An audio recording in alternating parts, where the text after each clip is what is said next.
J'explore l'Afrique depuis des décennies et la réserve du Masai Mara offre un spectacle fabuleux.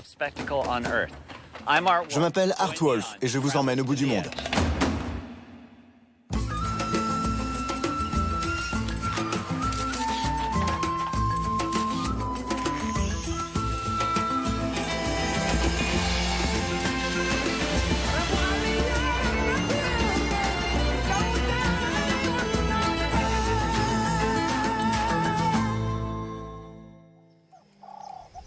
Je photographie l'Afrique sauvage depuis plusieurs dizaines d'années. Et à chacun de mes voyages, je m'efforce de changer mon regard.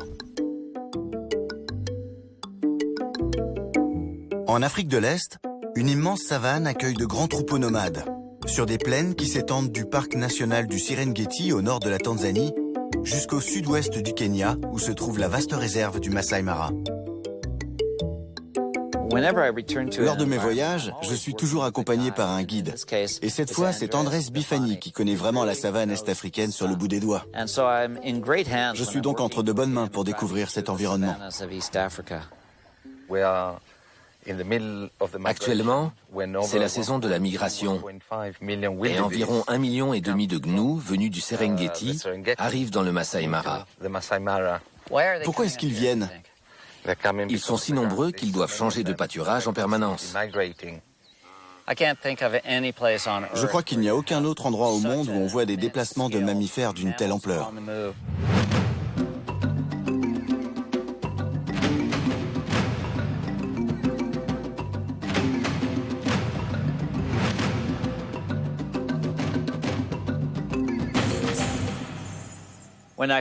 Quand je suis venu pour la première fois, comme beaucoup de photographes, j'étais dépassé par le spectacle. Et je voulais photographier tous les oiseaux, tous les mammifères.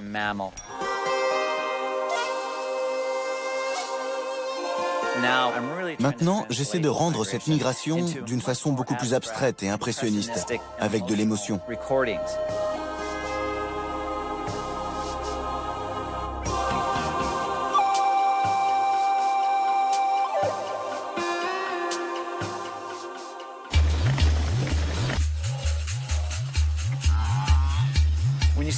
Quand il y a une telle multitude de gnous et de zèbres en mouvement, ils soulèvent forcément de la poussière. Et cette poussière enveloppe le troupeau, ce qui donne une touche artistique. Il y a une brume, une douceur qui fait penser à un tableau.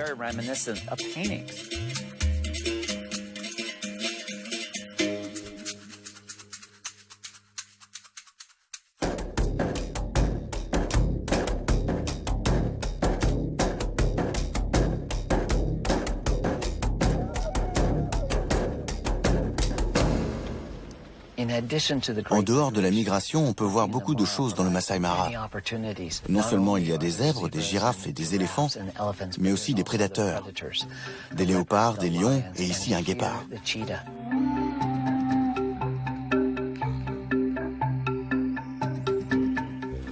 C'est une belle pose. Il lève la tête. Il va sûrement retourner à l'Impala qu'il a tué un peu plus tôt. Et il est sur ses gardes, parce que souvent les cadavres d'animaux attirent d'autres prédateurs qui veulent s'en emparer. Donc il guette l'arrivée de lions, de hyènes, peut-être de léopards.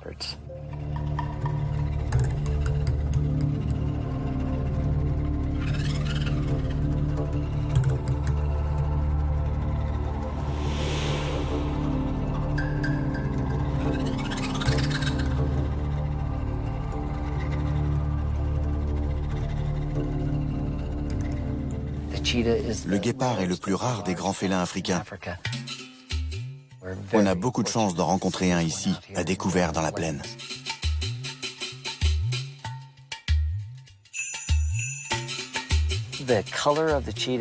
La couleur du guépard est parfaitement adaptée au beige des herbes de la savane. Et les points sur sa robe rompent sa silhouette. Donc il peut se fondre complètement dans cet habitat.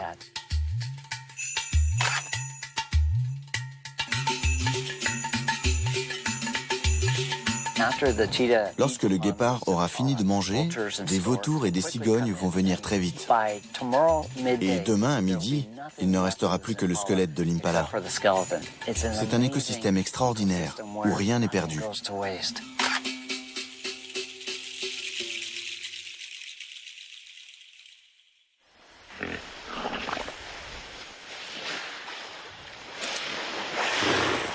Le son que font les hippopotames est impressionnant.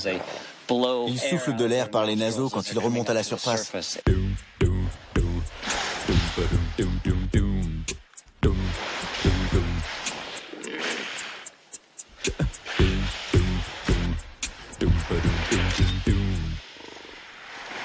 C'est amusant de les regarder.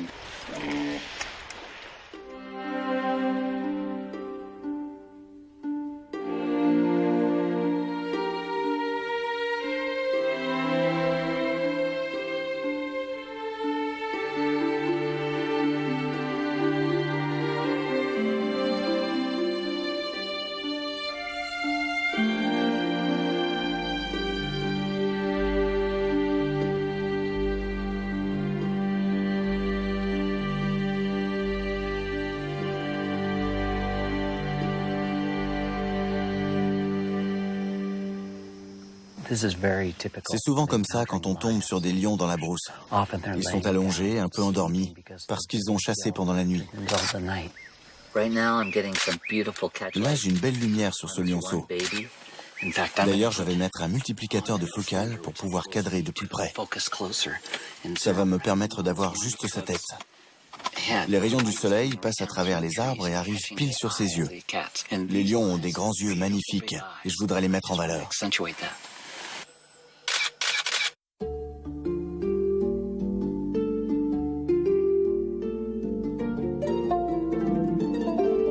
Voir un zèbre, déjà, c'est assez impressionnant.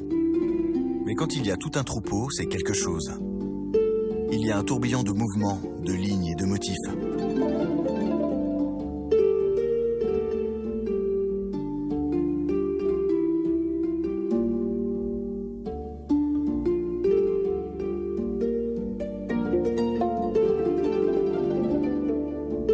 Quand on les voit boire au bord de l'eau, tous alignés, oui, c'est la vie sauvage.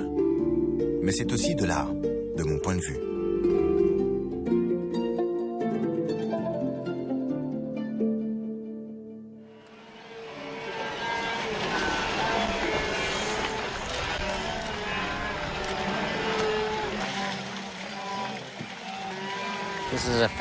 C'est une occasion fantastique.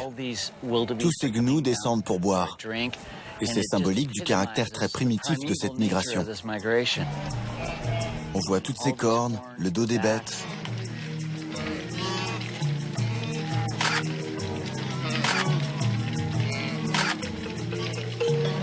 C'est ça mon moteur. Ces moments où on est entouré par des animaux sauvages en si grand nombre qu'on en oublie où on est.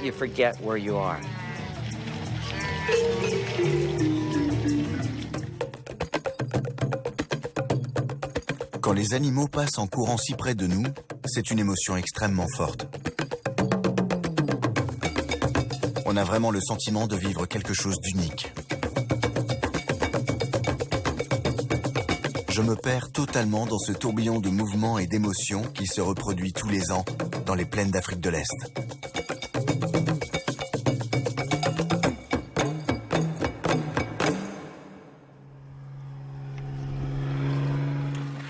Alexis, ça fait bien 5 ans qu'on ne s'est pas vu.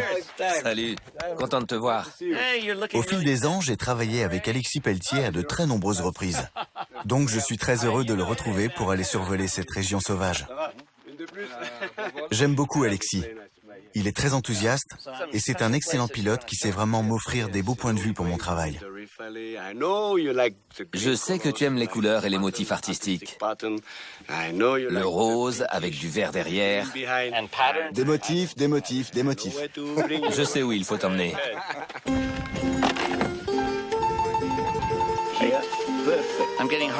Je mets un harnais pour faire des photos aériennes d'un incroyable rassemblement de flamants roses.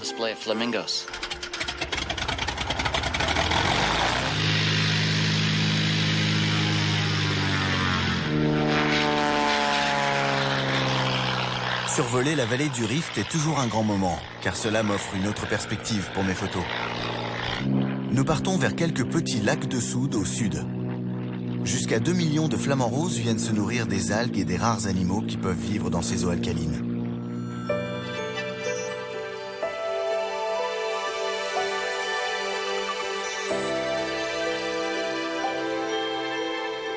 Un filtre me permet d'assombrir l'eau pour obtenir un fort contraste. Ici, l'art est partout où le regard se pose.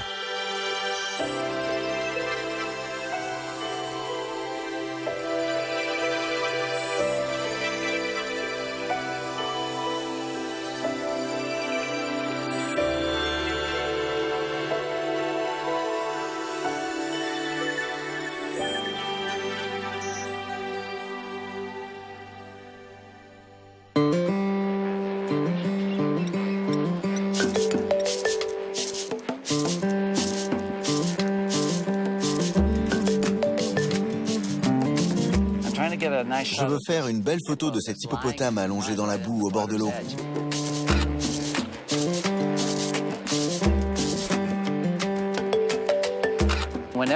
J'essaye le plus souvent possible de prendre des photos avec deux espèces différentes pour montrer leur relation.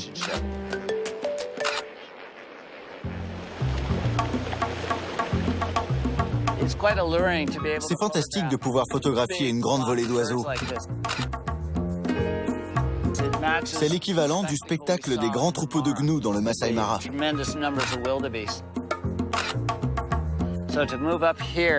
Donc venir ici et voir 500 ou 600 000 flamants roses dans un tout petit lac, c'est vraiment une occasion exceptionnelle.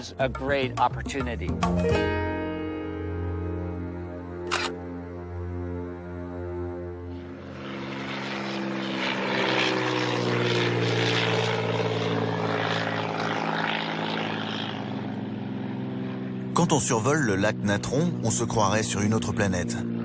C'est un paysage qui ne ressemble à rien de ce que j'ai pu voir ailleurs. Avec cette eau rouge, chargée en minéraux et ses dépôts de sel qui forment des motifs caractéristiques.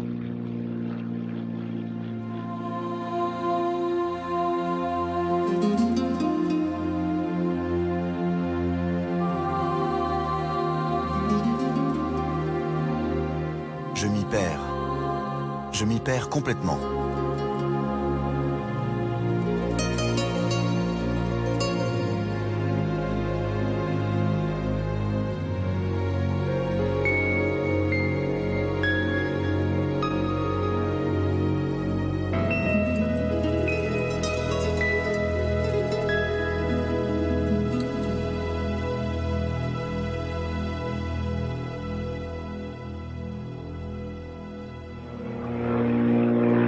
Laissant derrière nous l'étrange beauté du lac Natron, nous partons au nord, vers le ranch El Karama. Sur cette immense propriété d'élevage située dans une région isolée du Kenya, la préservation de l'environnement joue un rôle central.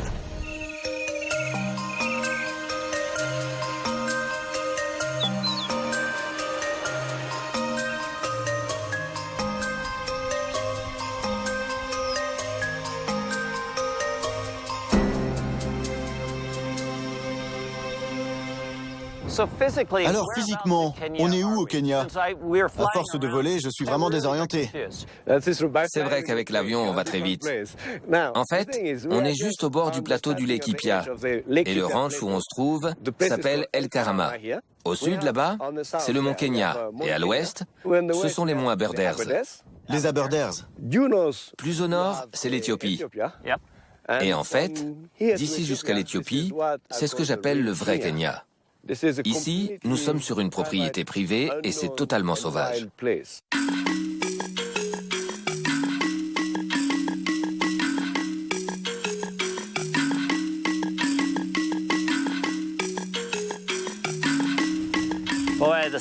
Il y a une belle lumière sur les girafes là-bas. On pourrait essayer de se rapprocher. D'accord. C'est magnifique. Tu as vu comme elles nous regardent? Elles sont très intriguées par les chevaux. Il n'y a qu'à El Karama qu'on peut faire ça.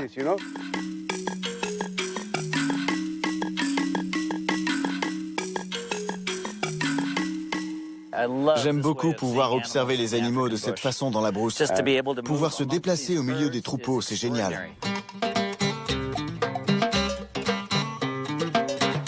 C'est vraiment un privilège de s'approcher comme ça.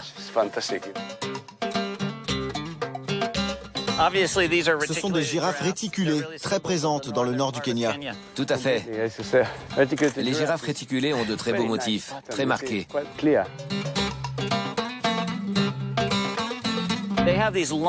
Leur langue est très longue. 45 cm. 45. Et elles peuvent l'enrouler autour des épines d'acacia qui sont très pointues. Elles aiment manger les feuilles vertes au sommet.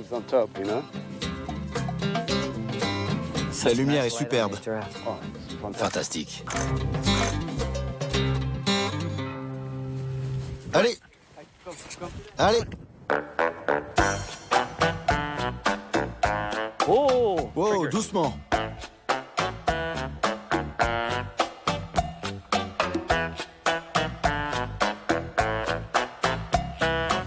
Il n'arrête pas de bouger.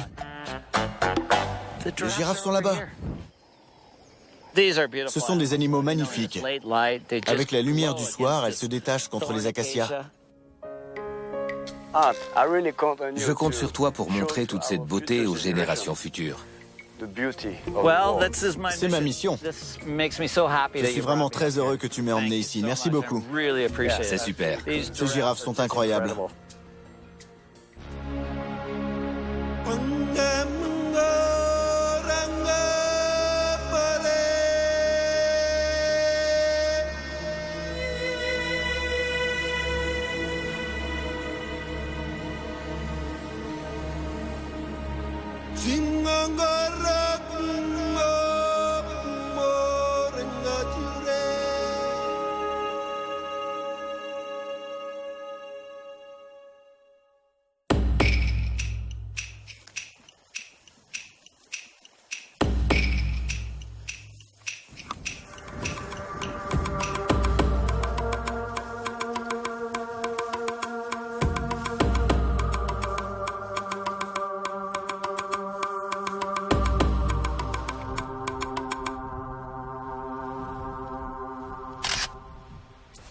J'ai approché ce rhinocéros en restant sous le vent, ce qui signifie que le vent va de l'animal vers moi. Ils utilisent beaucoup plus leur odorat que leurs yeux, donc j'ai pu m'approcher tout doucement. C'est un rhinocéros noir, une des espèces africaines les plus menacées d'extinction. À cause de la chasse et du braconnage, les rhinocéros noirs ont failli disparaître complètement. Maintenant, leur nombre augmente à nouveau, surtout sur ces ranchs protégés dans le nord du Kenya, ce qui va peut-être permettre de sauver l'espèce.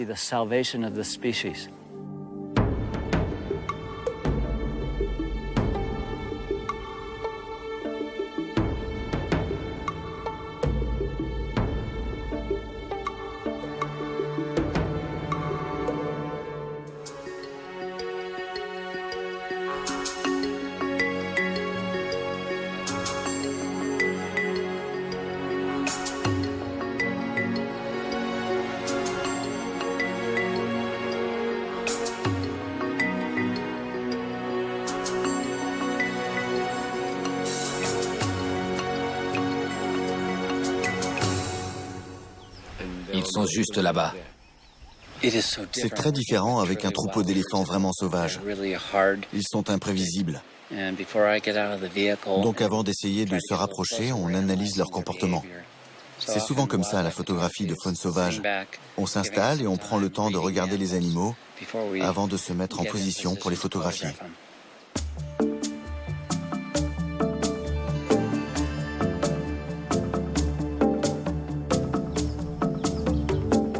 Le mâle nous a vus. Il sait qu'on est là.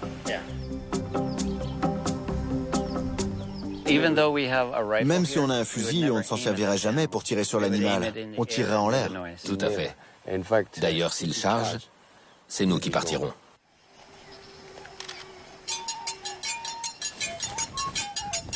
Pas trop vite. Ok. Là, c'est bien. On reste à distance. Super. L'éléphant qui marche dans la végétation. Je fais des pauses longues pour créer une sensation de mouvement.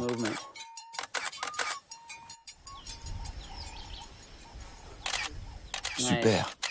Des photos verticales avec l'éléphant qui regarde vers moi. Génial. Très beau portrait. Attention, attention. Ok, il sait qu'on est là. Pas de mouvement brusque. Ne bouge pas trop vite. Ok. Ça va, c'est bon.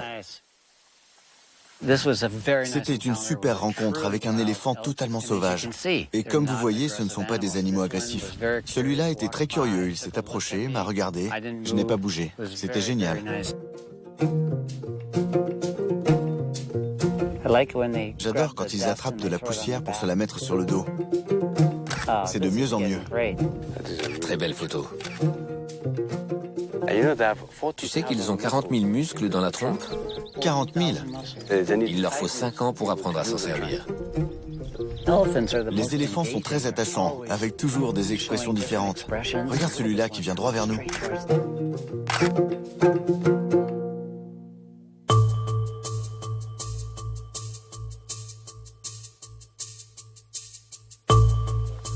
Attends. Attends.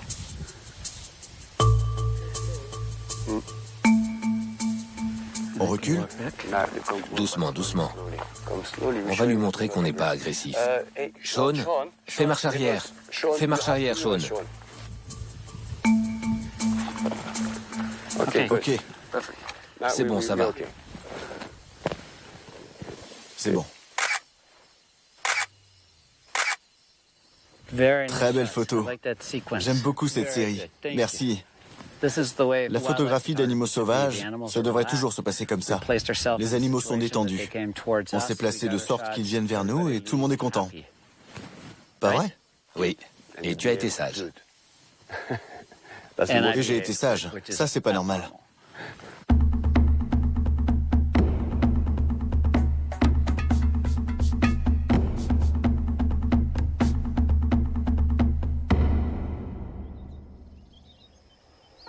Pour un pilote, cette région est fantastique.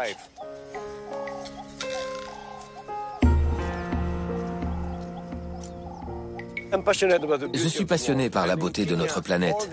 Et au Kenya, tout est réuni pour montrer que la préservation de l'environnement, la beauté de la nature et les humains, tout ça peut fonctionner ensemble. C'est un cadeau de la vie. La diversité du Kenya offre un aperçu de l'Afrique dans son ensemble. Une terre où l'équilibre entre la vie sauvage et l'homme prend une autre dimension. Je m'appelle Art Wolf. À bientôt pour un nouveau voyage au bout du monde.